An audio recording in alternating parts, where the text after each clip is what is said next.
Blackstone Audio presents Killing a King, The Assassination of Yitzhak Rabin, and the Remaking of Israel by Dan Ephron. This book is read by Assaf Cohen.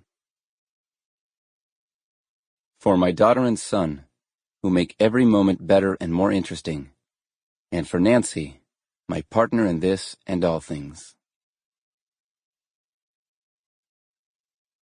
According to Judaism, killing a king is profoundly significant. It affects the entire nation and alters its destiny. Yigal Amir, in a letter from prison, days after his brother assassinated Yitzhak Rabin. Introduction.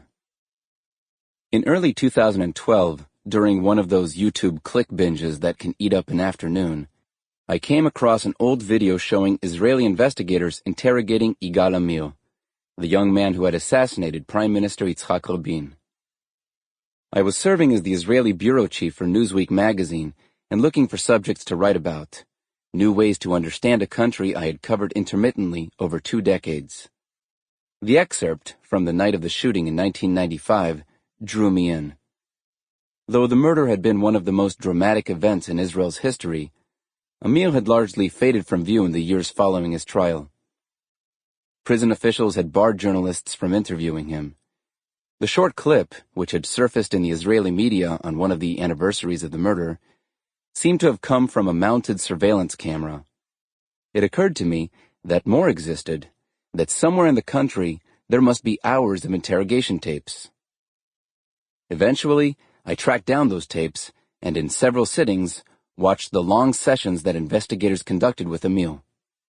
Even by the standards of murder cases, of political murders, they seemed extraordinary. Yigal Amir shot Rabin in a Tel Aviv parking lot on the evening of November 4th, 1995, plunging the country into a state of shock and grief. That a Jew had assassinated the leader of the Jewish state made it especially dreadful to Israelis. But at police headquarters in Tel Aviv that night, and in weeks that followed, Amir seemed impervious to the turmoil around him, to the trauma he had caused. He leaned back much of the time, cocked his head, and recounted how he stalked Rabin over 2 years, luxuriating in the details. He explained the religious doctrines that motivated him, the zealotry that could not abide Rabin's peacemaking with the Palestinians. At one point, he asked for a drink so that he could toast the Prime Minister's death. The murder came at a critical juncture for Israel.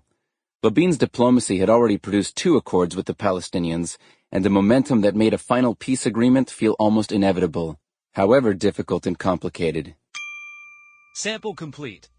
Ready to continue?